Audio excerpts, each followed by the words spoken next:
You ever heard of this? Prebiotics. So it's relevant to this class because it's pretty interesting microbiology. I don't own any share in this company, so I have no personal gain in this. That's not why I'm talking about it. I just thought it was an interesting microbiology idea. It's actually a company that is run by two microbiologists that came up with this idea. And so it's a probiotic drink, comes in these little glass vials, but it's like an ounce, like a shot worth of probiotic. And it is something that you're supposed to ingest before you decide to drink alcohol. So if you're over 21, those of you that are over 21 and you drink alcohol, they say that if you drink this first and if you overdo the alcohol ingestion, that you won't have as well, they're claiming you'll feel fine the next morning in terms of no icky hangover. And the reason they're claiming that is that the acid alcohol product gets broken down. So when alcohol gets broken down, one of the intermediate products is acid aldehyde, and that's what makes you feel icky. So they've taken Bacillus subtilis, which you've worked with in lab, and they genetically modified it. And it's called ZB1. That's their version. So I'm pretty sure they patented it. And that's what's in that liquid drink. Have you heard of this? Okay. So I just wanted to mention. So what happens is when you drink alcohol, it gets in your bloodstream, and it goes to your bloodstream, and it gets broken down to acetaldehyde and then to acetate. And if it gets all the way broken down to acetate, that's fine. Acetates, that's okay. That's not a problem. It's the acid. But also, when you ingest, it goes into your gut, of course. And so the microbes in your gut are acting on some of that alcohol too. And they're creating the acetaldehyde intermediary product. And apparently they're finding that happens quite to a high level in your gut by the microbes. And that's what makes the acetaldehyde build up in your body. So it's the action, they're saying it's the action of the microbes in your gut that are creating most of the acetaldehyde that then you negatively react to. So this is the idea of you take a drink too much, start to break down, the body will break down the alcohol dehydrogenase to the acetaldehyde. And then there's another aldehyde, which then converts it all the way to acetate. Acetate gets the green check because that's fine. It's the acetaldehyde that can do damage. And here they're trying to show the image of a liver. And the idea of you drink, what's going on, that acetaldehyde product, and then they're showing some other issues that can occur with the buildup of acetaldehyde in the liver. And so the idea here is, what if, their thought is, what if we genetically modify a microbe that's happy to live in your gut and have it break down the acetaldehyde? And so that is really what they're trying to accomplish. And then the second bullet point, they make that point too. It does not affect intoxication or make alcohol safer to drink. So drink responsibly. So this isn't a cure-all, and it's not going to stop, cancer of the liver, for example. So here you're looking at what they did in a nutshell, and they took the aldehyde alcohol dehydrogenase gene, the aldehyde back up.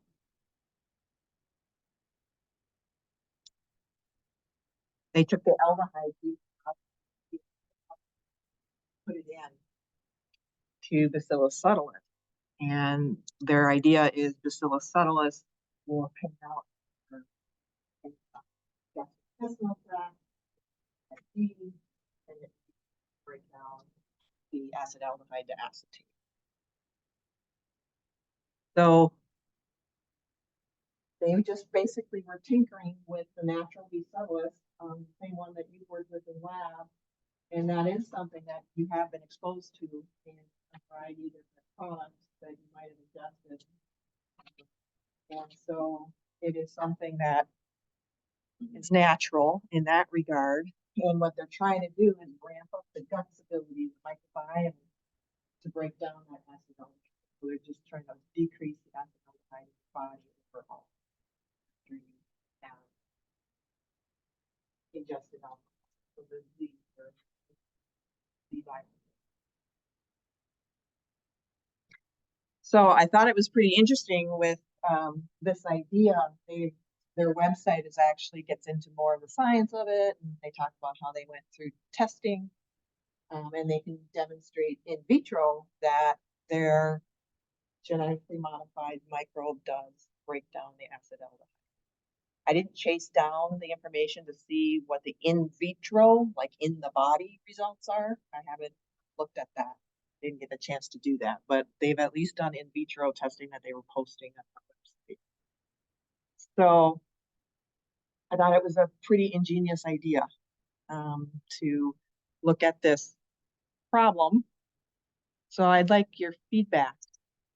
Let's do an eye clicker. I'd like to see what you think. Let's see if I can get this to work.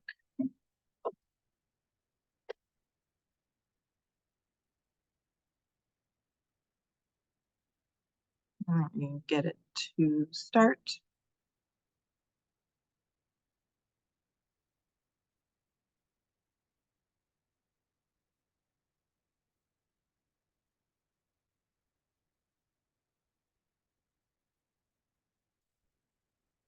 Is it letting you in? Yeah.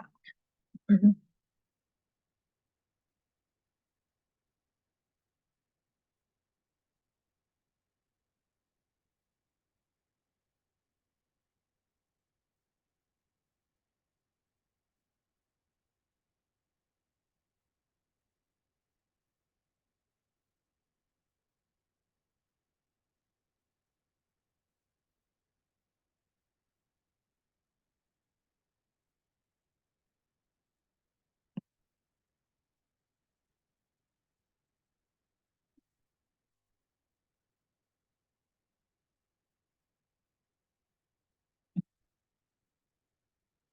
Is that everybody? I think it is. Okay. Let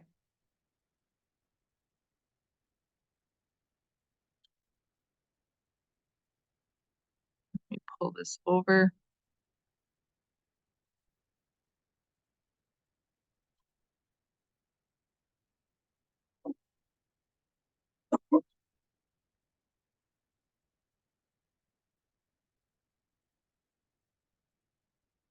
Okay. So mixed.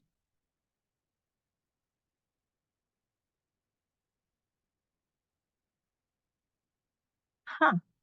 So no one said no to the C was, I don't like the idea of ingesting a genetically modified organism. That's interesting.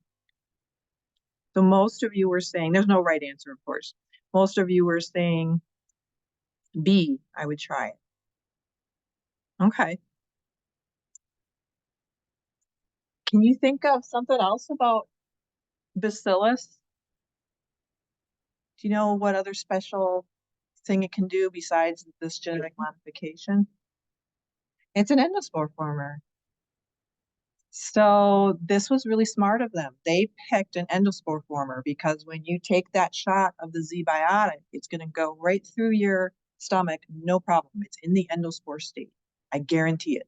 I would bet good money that when you're ingesting that, it's a bunch of endospores you ingest because that will make it through your stomach and get into your intestinal tract. So I thought that was really good idea. So let's say you ingest some of that Z biotic and they get into your gastrointestinal tract. Can you think of something else once they activate and they start growing, doing their thing? Hopefully they're breaking down the acetaldehyde if you're drinking. Can you think of something else they might do that might actually benefit you overall in terms of the acetaldehyde breakdown and what they might be able to do with other microbes nearby. Yeah, horizontal gene transfer. I couldn't find anywhere on their website where they talk about that. Maybe that's too sciencey and they didn't want to put it on there, but I thought that was another great idea. If they could demonstrate that this could get in, maybe that would freak too many people out who don't have science backgrounds. I don't know. But if they could demonstrate, they should look into that, right? If they could demonstrate, hey, through horizontal gene transfer, this can spread to other microbes that are already present in your gut, in case their B subtilis maybe isn't so happy in your gut for one reason or another. So something to think about. Anyways, I thought it was a really good idea. Something, these are microbiologists, but they got into, pretty heavy biotechnology and started this business. So any questions or comments on that? I thought it was an appropriate topic to talk about right before spring break. So,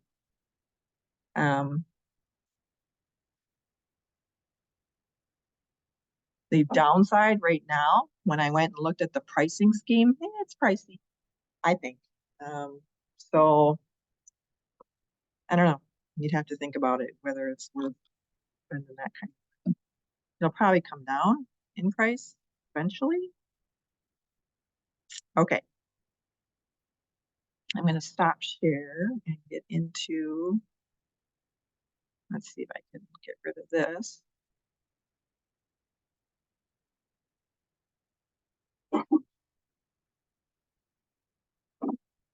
Okay, reshare.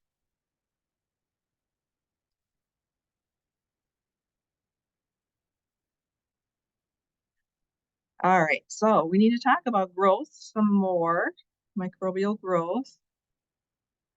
So I'm bringing up this slide. Oh, by the way, I've modified, updated a couple of the slides, and it's so the slide set now says updated after it. And you got, I just put that in just within the hour.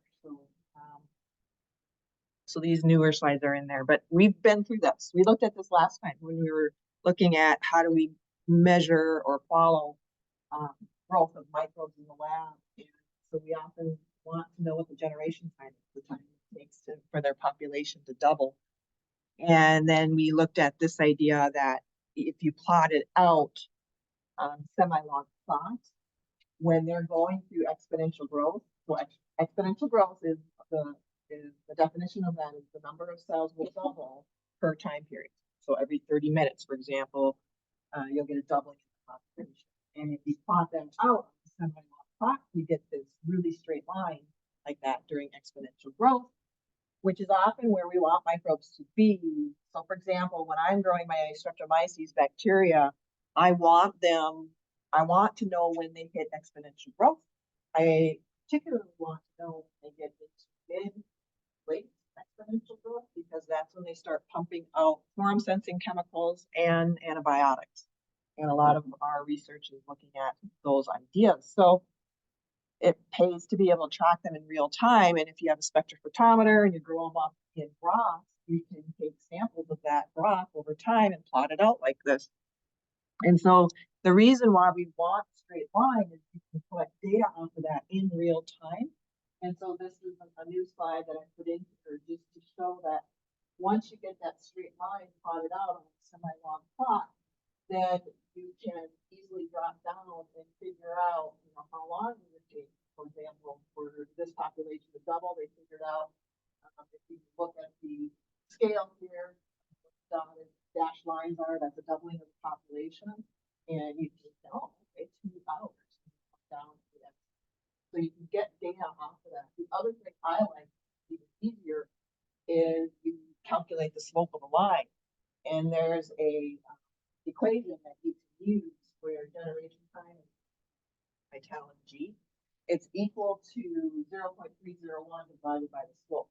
And so if you know that simple equation, once you plot out your microbes growth pattern, then you calculate the slope of that straight line, and you can very quickly get generation. And so I'm just trying to show you that this semi-log plot can be very useful. getting that exponential growth phase, and then you start looking at your microbes more carefully. Okay, and then we looked at this with the batch culture system, which just means that you have batch culture. You put your microbes in a broth and you get them growing, and you don't add any nutrients, you don't take away any waste, you just let them go.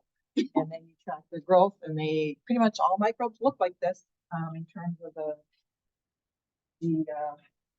graphing here on the different phases. The x-axis varies on how quick they grow or how slow they grow. But all microbes will go through a lag phase, then a log or exponential, then they'll get into stationary because you're not adding any fresh nutrients. And then they start spinning around, waste, so to speak, and they start to die off.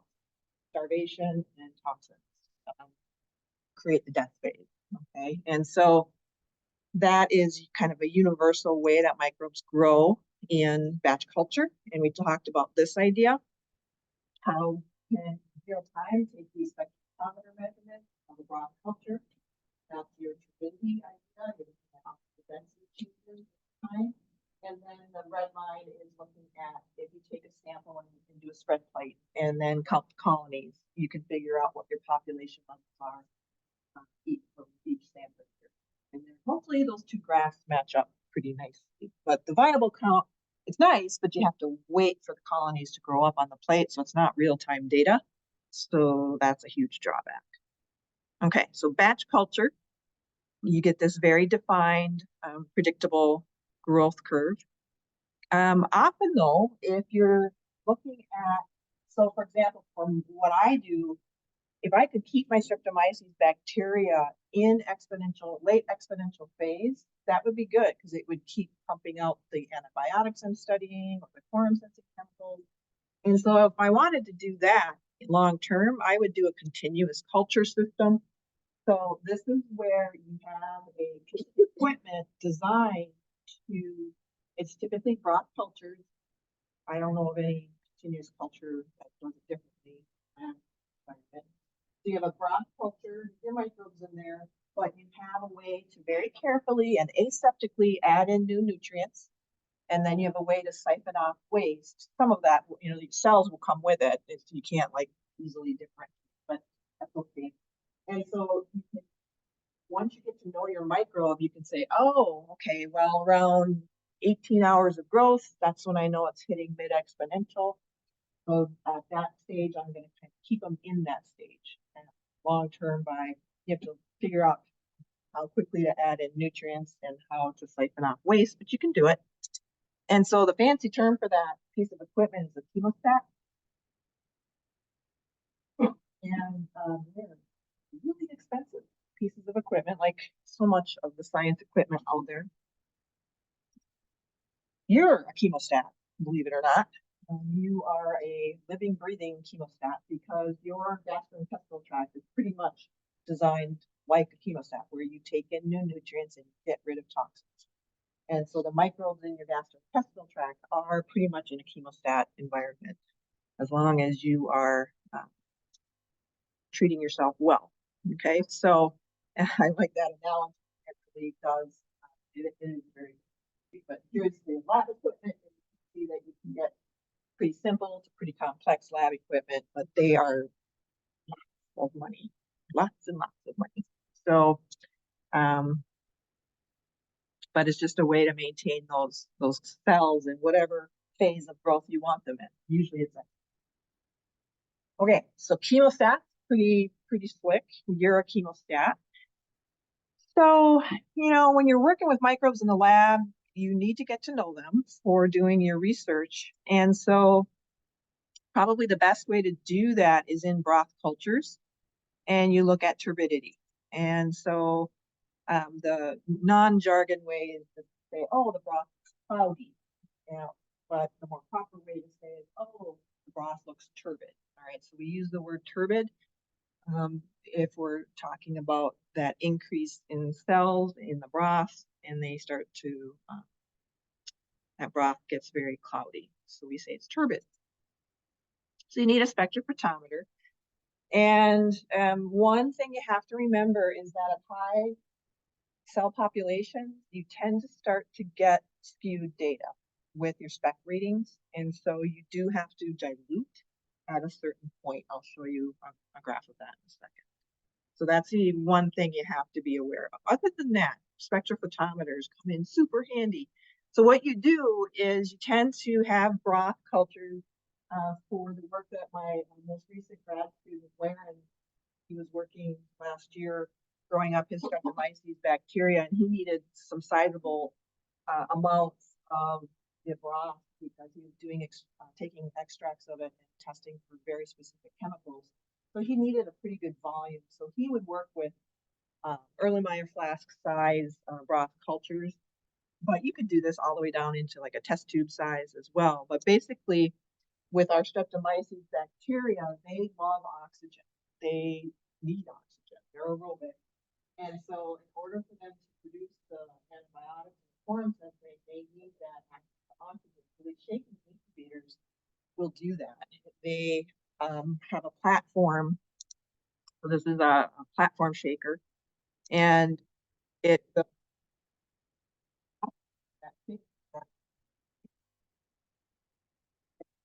those jars, those are soil samples, but the oxygen in the dead space in the jar is getting pushed into the liquid by that vigorous. And that's what you want. You want that air and the oxygen getting into the liquid. Remember, when oxygen goes into liquid, it doesn't diffuse super fast. And so this vigorous shaking really does help with that. And the Streptomyces bacteria in particular, we need to shake them really vigorously, otherwise they start to clump with each other and they'll form these pellets in the liquid of all these cells that are clumped, and the cells in the middle start to die because they're suffocated. And so the other advantage to that vigorous mixing is that you keep the cells dispersed, they're not going to clump. The other idea is that the nutrients are getting dispersed very evenly. So all the cells have nice access to the nutrients. And so these have tops on them so that you can actually set different temperatures as they shake. And so if you know what temperature your microbes like, you can use these with a lot of the environmental microbes I work with, because I tend to not work with microbes that hang out with humans, so we don't need to elevate them. You can just use room temp, that's usually sufficient. And so if you're doing that, then a platform shaker like this is nice. Okay, so getting that oxygen into the liquid, dispersing cells, dispersing nutrients, and then you keep them shaking like that if they're aerobic organisms. And you'll see the turbidity change over time.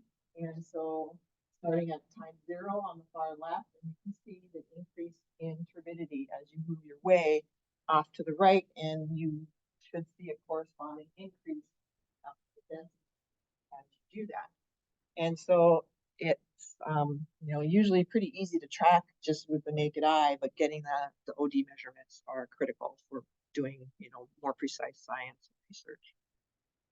So you probably noticed that with the broth cultures that we may be giving you in lab. Hopefully most of them are pretty turbid. Although there are some cells, you may have noticed some of our species, they tend to flock together. We actually use the word flock. And they get flocculent, we say. And so they kind of get that chunky little bits in there. And you might initially go, oh, this broth is clear. But then if you give it a little bit of a shake, you'll see the cells kind of puff up from the bottom. They look kind of chunky. So it's always a good idea to give your test tubes a shake before you take a sample out. So here, this is looking at 2 different organisms that they grew using liquid cultures and maximal density measurements. They're just showing how we get differences in growth in terms of like organism A is quite happy, getting really nice exponential phase, really high population. Organism B was quite so happy with whatever that broth is. Then on the right, you're seeing this idea that as you get into higher absorbance value, you might have to start diluting, start to get inaccurate data where it's not reliable. Usually when I get around 0.5 to 0.6, I'm starting to dilute my culture.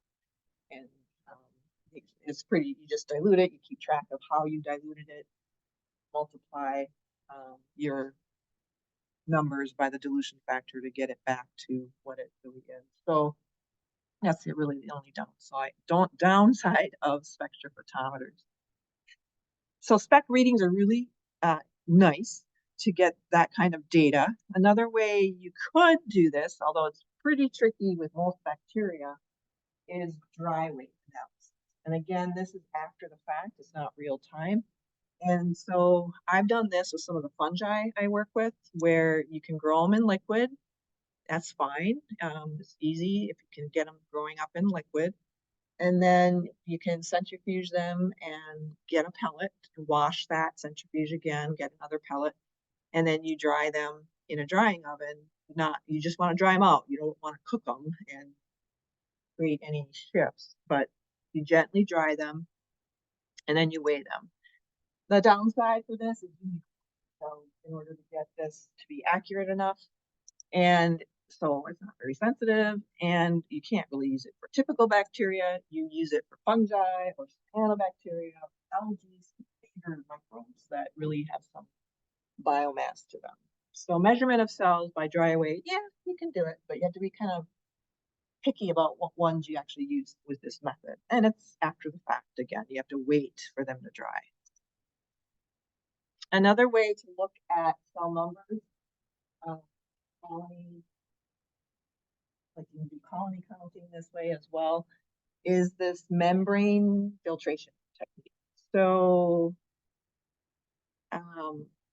we've done this a fair bit. One of my grad students who was looking for presence of E. coli in swimming beaches areas throughout Wisconsin.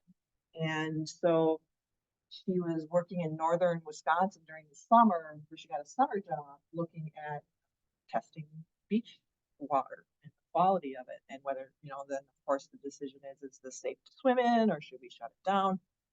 And she turned that into her master's project. She came back and said, I'm really interested in this idea. So we created a nice master's project. She was looking at the presence or absence of aquatic plants in the area around the beaches, and whether or not it could harbor dangerous microbes to humans. And so she was using this technique for part of her research, where she would take these beach water samples and she would run that sample through a filter, and the bacteria get trapped onto the filter. And then what you do is you peel that filter and off of the filtration apparatus, and you put it onto the surface of an agar plate, and let it grow. And so the nutrients from the agar will diffuse up to the filter where the bacteria are sitting, and they can use those nutrients, and they'll start to grow, and then they'll start to form colonies, which then you can count. And so it's again a delayed procedure, but it can give you some interesting information about the quality of that water, what kind of microbes might be there, what are the population levels in that water sample. So this is actually done worldwide when they're looking at water quality analysis, because it's fairly cheap, it's not that expensive, and it's fairly quick. So this is what it looks like. You have this filtration apparatus, a very inexpensive. You have a hose connecting that fry arm to a vacuum pump, and then you have the support for the filter to lay on, and then you have the vessel that you put your water in, and then you turn on the pump, and it sucks the liquid through the filter. So this coming into the flask is just sterile. That's sterile sample now. All the microbes got trapped onto the filter. And so then you peel that off carefully and put it onto these cute little plates, Petri plates that have the right type of agar for the microbe you're trying to assess. And you can buy all kinds of different media recipes. Like if you say, I want to know if E. coli is in this water sample, you can buy agar recipes very specific to that will allow for the microbes to really pop visually. So it's easy for the human to go ahead and do it. And so here are some samples from that. And again, you can see those are pretty easy to see. You don't need any special, lights to shine on it just right. You can do it with the naked eye. And then you can count the colonies, and then you can assess population levels, like when you did spread plate in lab. And then each state has like a number, like they'll say if the water quality analysis comes back with so many microbes per mil of sample, it's unsafe and have to close the beach. And so that number, they have that figured out, and you can then make the decision to close the beach or not. Okay? And so again, different recipes of agar depending on what you want to go for.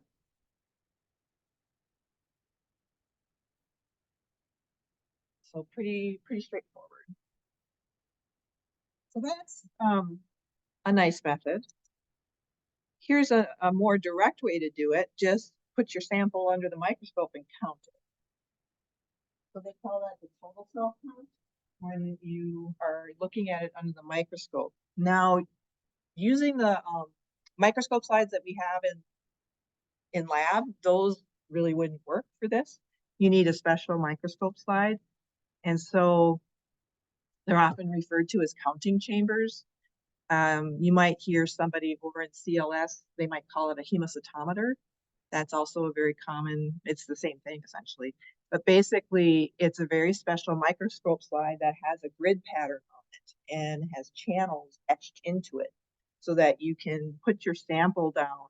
And these slides will tell you, like, put 0.1 mil of your sample onto the slide. They give you specific directions on how to apply your sample and how much.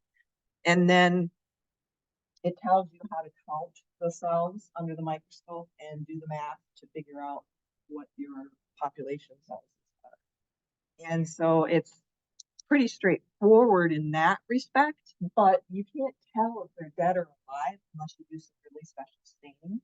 So you could be counting a bunch of dead cells. That could be very important information that, maybe over half your sample is dead. That could be super important and you wouldn't know because you can't tell. The other issue is how precise is person counting. Microscope work, if you've noticed, it can get tiring. Your eyes get tired.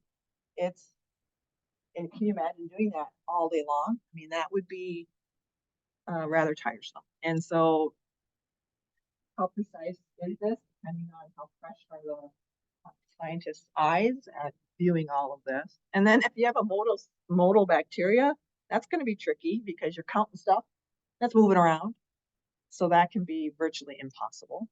And then if you have a super dilute sample, this could be imprecise as well because you're just not going to see much. And so you might get really skewed data to work with. Kind of like that do you remember what the range is when you count spread plates and you're counting colonies? What's the range for reliable data? Do you remember yeah, 300 to 30. That's the range you're looking for. So it's kind of that idea here. If you have a really low population, how statistically relevant is it? It's going to be hard to do stats on. So, but you can do it. This is what it looks like. And there's special slides, like I said, with these channels etched into them, and you definitely lay down your liquid sample, and then it kind of wicks across the grid pattern, and then they tell you to count so many squares and multiply by a certain factor that they tell you what it is. It depends on the slide. So, another name for it is Petrov-Hauser counting chamber, named after the two scientists who came up with it. But we usually just shorten it from counting chamber or hemocytometer. So that's a strategy. I rarely do this when I'm doing research. I'd much rather do OD measurements than this. I just don't find this terribly useful, but it has its moments. Now, if I had well, here, let me just show you this idea first. So here, this is the idea of special staining. So if you're like, well, who's dead? Who's alive? For example, you can do staining. That will get to there. Live, this is fluorescence. And usually when you use these particular stains, the live look green and the dead look red. And so you can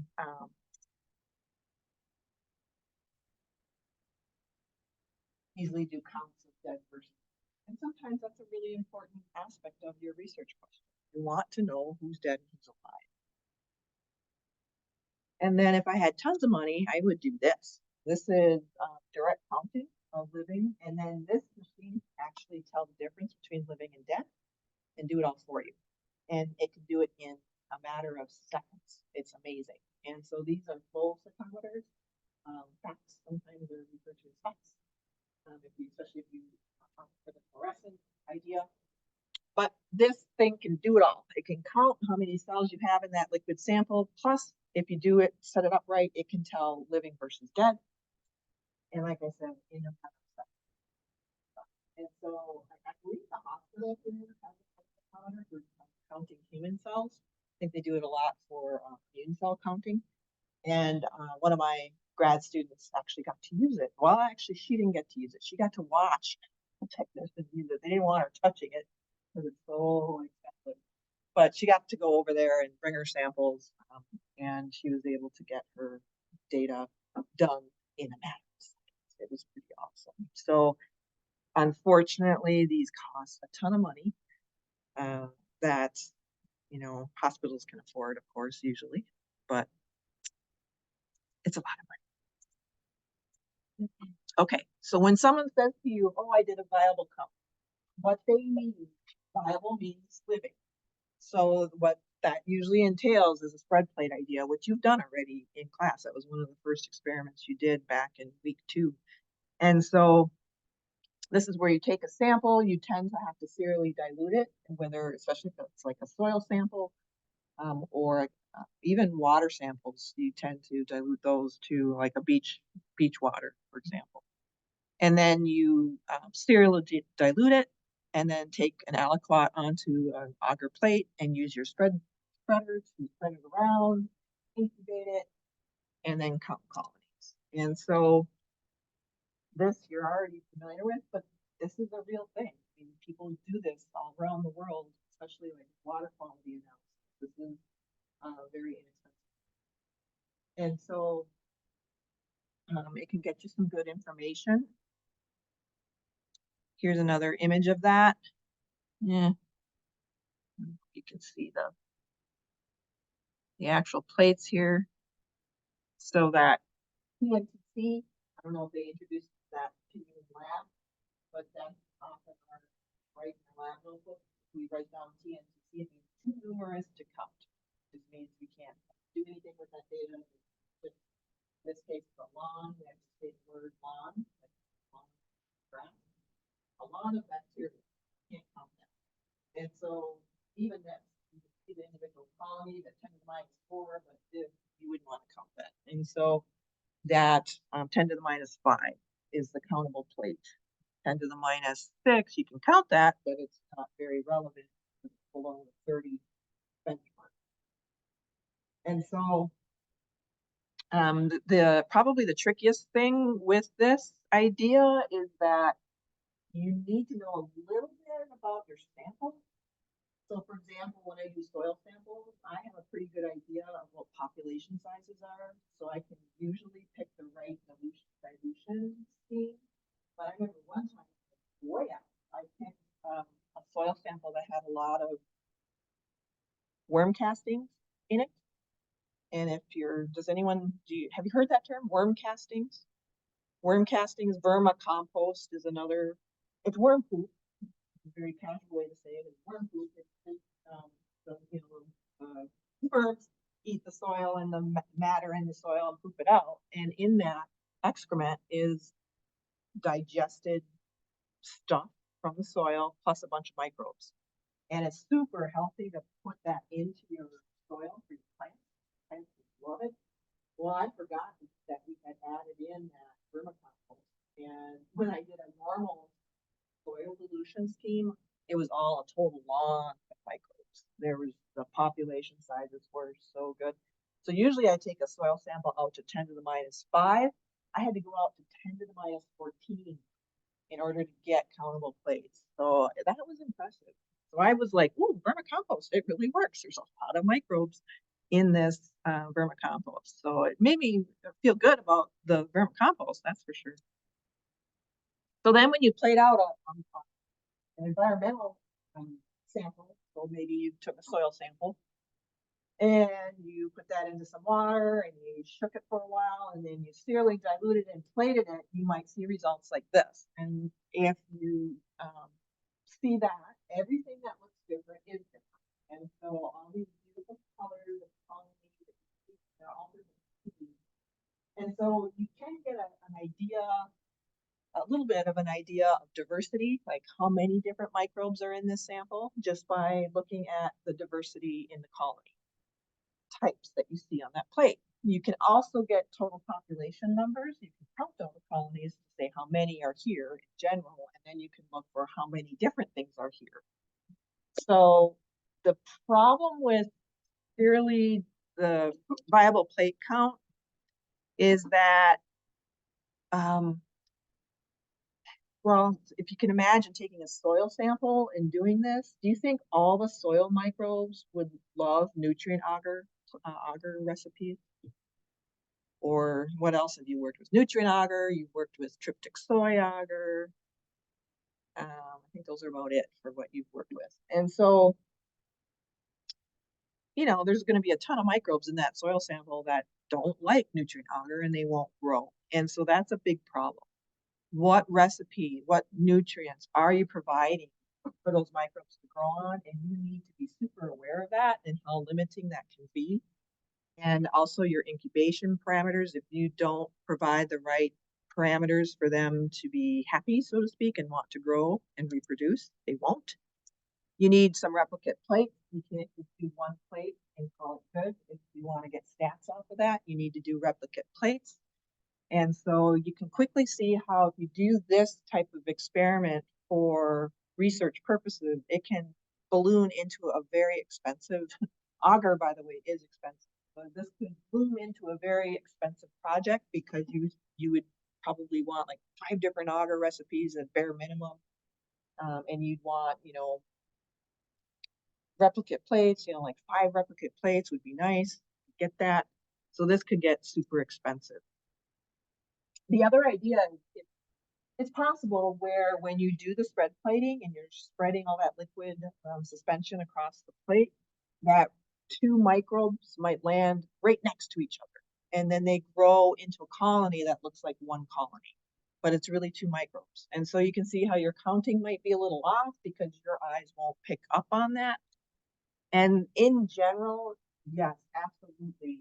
The viable plate count technique underestimates, especially if you think about real samples, like a soil sample or something like that. You're going to underestimate for sure.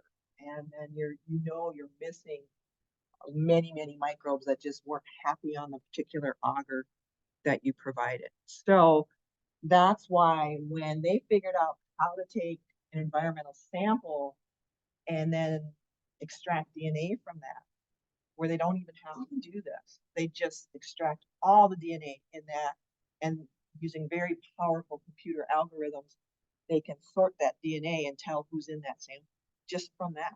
They don't need to do this anymore. And so that's you start to see the research publications where that's what they do. They just send the sample off for analysis and say to the company, tell me who's in here. And they do it through extracting the DNA. And so very powerful techniques. Once that came along and once they understood how to do that, huge advances in microbial ecology. And then there's just some microbes we now recognize you can't get them to grow in the lab. We don't have it figured out. We can't get it to happen. And then sometimes it's a microbe that needs its partner in order to do its thing. And we don't know that. So we don't provide the partner, and then organism won't grow. And so there's all these issues that we now realize we're missing quite a few microbes because we just don't have that knowledge in order to grow them in the right way in the lab. And then, of course, if you're an obligate microbe where you're so closely tied to your host, you don't have the host present, then you have to make it. In fact, you can't make it alone anymore. If you're an obligate symbiont, that means if the scientist tries to separate you from your host, you're not going to make it. And so this rickettsia is an example of that. Not a very good example. It's the typhus fever. Okay. So they started looking at all microbes and how they exist in the real life, not so much in a test tube in a science lab. And they're realizing that most microbes at some point in their lifestyle, in their living, that they will form biofilms. Biofilms aren't permanent. They can come in and out of biofilms, but it's a very useful mechanism for them at key points in their life.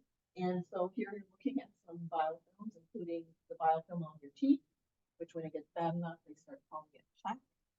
And more studies are being published on the oral microbiome and are coming out with some really interesting studies on the who's there in your mouth. Is it the next one? The next one says over 700 species of bacteria and archaea to be found. 700. Think about that next time you kiss someone. So they're there, and you know, when you start thinking about, I remember when I first learned that anaerobes can hang out in your mouth. I'm like, wait, what? How can anaerobes hang out in your mouth when you're breathing, you know, oxygen coming through your mouth all the time? But you have to remember all the tiny cracks and crevices, especially once your teeth, once you get out of the baby phase, when your teeth erupt and you have all of these nooks and crannies of anaerobic areas. And again, you also have to appreciate the size of the microbes, how tiny, tiny, tiny they are. And they can easily find anaerobic spots in your mouth and live there for a very long time. And so it seems that biofilms tend to be a very common strategy no matter what microbe you're looking at. It seems like they have this ability and it gives them some definite advantages. So in lab after break, a week or two after break, you're going to look at how the environment might impact micro biofilms. So thinking about biofilms, now that you're going on spring break, if any of you are going to go hot tubbing, go to a resort or anything. So what do you think? Would a biofilm be more likely to show up in a hot tub area, including the pipes that lead to it, or to a sauna? Do most people here know how a sauna works? It's not wet. It's not drier, right? Versus obviously very wet hot tubs. So which do you think would be a higher chance of you coming into contact with some kind of biofilm? Hot tub or sauna? Hot tub. Hot tub. So, and by the way, up here in the UP, you say sauna. Sauna. There's a different sauna. So sauna is a drier heat. Yes, we can put water on the rocks and create some steam, but where you're sitting and it is a drier situation. Biofilm form in hot tub. There's been some interesting case studies where the hotel tested positive, their hot tub tested positive for Pseudomonas, which can attack you very readily. And what they found was that it wasn't, you know, the actual tub surface was, you know, they clean it, they drain it, they clean it, and then they fill it with water again for the next day or whatever. But what they didn't do is clean the pipes leading to it well enough. It's hard to do, right? Unless you have a really special scrubber or good chemicals. What happened was Pseudomonas had formed a biofilm in the pipes leading to the hot tub, so that even though they clean the actual tub where you sit well, as soon as they turn the water back on and all the water rushed back in, Pseudomonas just went whoop, right in. And so they were sitting in a bunch of Pseudomonas filled water. And what this particular case study I'm referring to is a ski resort, and young college-age man was in the hot tub and he was rubbing his eye and just gently scratched his eye with his fingernail while he was hot tubbing.